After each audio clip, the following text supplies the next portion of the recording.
Innovating Education Learning World in association with WISE, an initiative of Qatar Foundation.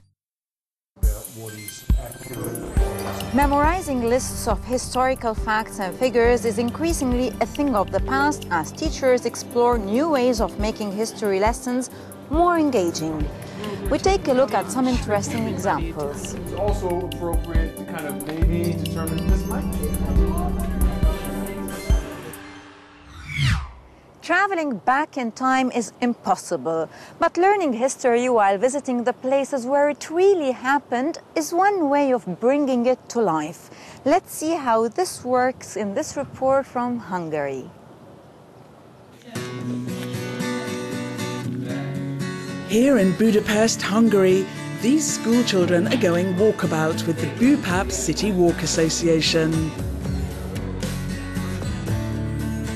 They're studying the history of Hungary during the last century by visiting sites including a villa that was used as a secret prison for political prisoners during the communist era.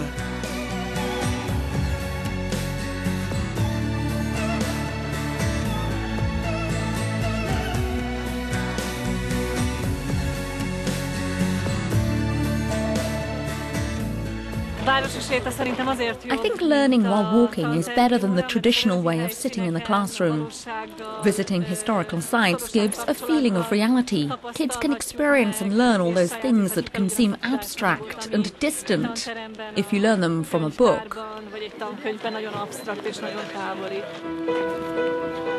During the 20th century, Hungary fought alongside Germany in both the First and the Second World Wars, sustaining significant damage to their infrastructure and large numbers of fatalities. We aim to clarify this knowledge in their heads by studying this era later in the classroom. Through being in the field, the knowledge gained sticks in their heads better. After the Second World War, the country became part of the Soviet bloc and was forcibly administered as a communist state until 1989. During the communist era, hundreds of thousands of Hungarians were arrested, imprisoned and/or deported. Many died at the hands of an authoritarian regime. The scars of these historical events are evident everywhere in the capital city. My great-grandmother is 103, so she's seen quite a few things. I think it's good to have knowledge, but better not to experience everything that she's seen. We're currently studying the 20th century in class. It's good to see all this, the places and surroundings.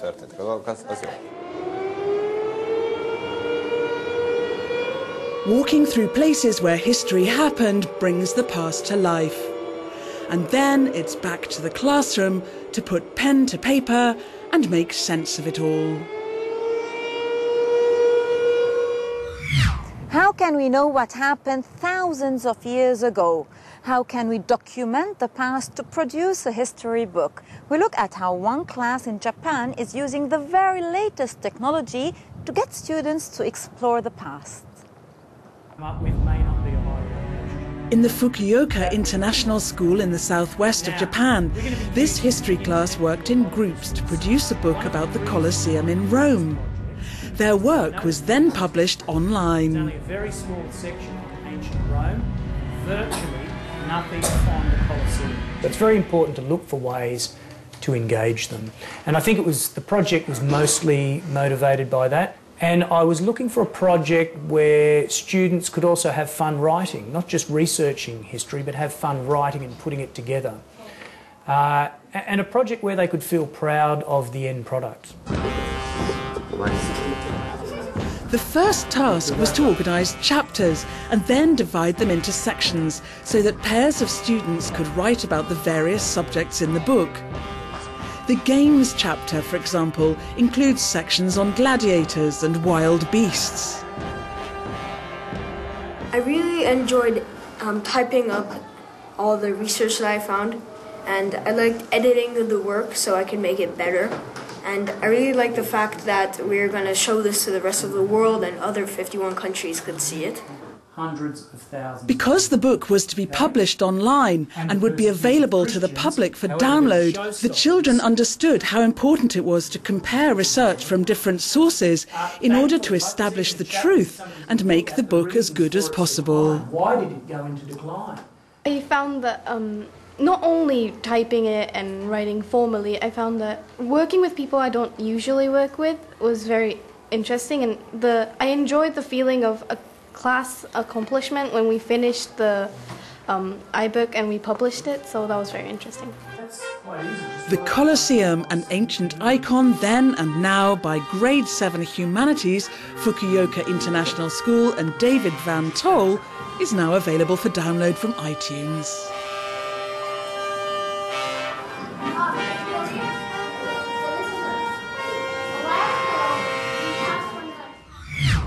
Some historical facts are written in stone, but other events are more open to interpretation. In this report from the US, we look at how working from contemporary documents can engage students and make history more relevant to today.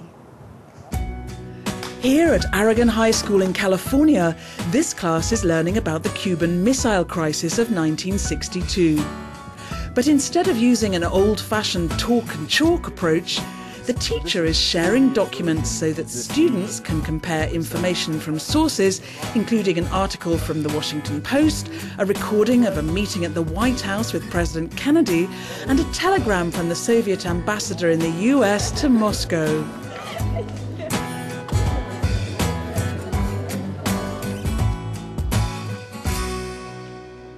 I kind of came into teaching thinking that I would just know a lot about information and I would, you know, wax and wane, and the students would just listen and take copious notes and regurgitate it for a test. But I realized that that's not what my job should be.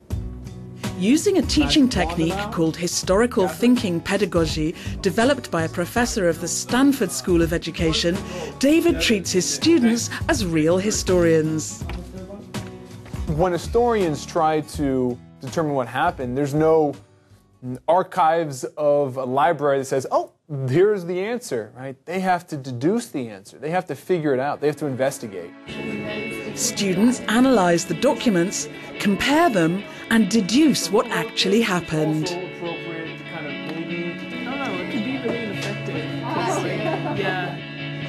The content is a means to a different end. It's meant to try to teach kids how to think critically, how to be able to read analytically.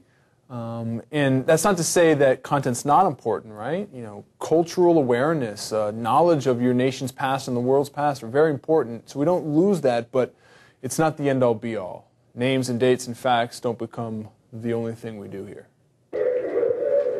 It's not fast, but the hope is that knowledge acquired in this way will be retained for longer. You can take very detailed photographs and fly so high. I could have spent 5 minutes, 3 minutes maybe, just giving them the answer, right? Who's going to remember it tomorrow? Who's going to remember it next week for the test? That by inquiring into the answer, researching it, they'll actually remember it. So the method does not just improve knowledge retention, it also improves other skills, including critical reading and comprehension.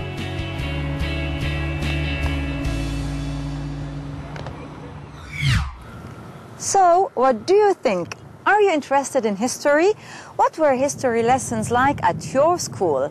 Do get in touch with us via our social media pages and let us know. That's all for this week. Goodbye from all the team.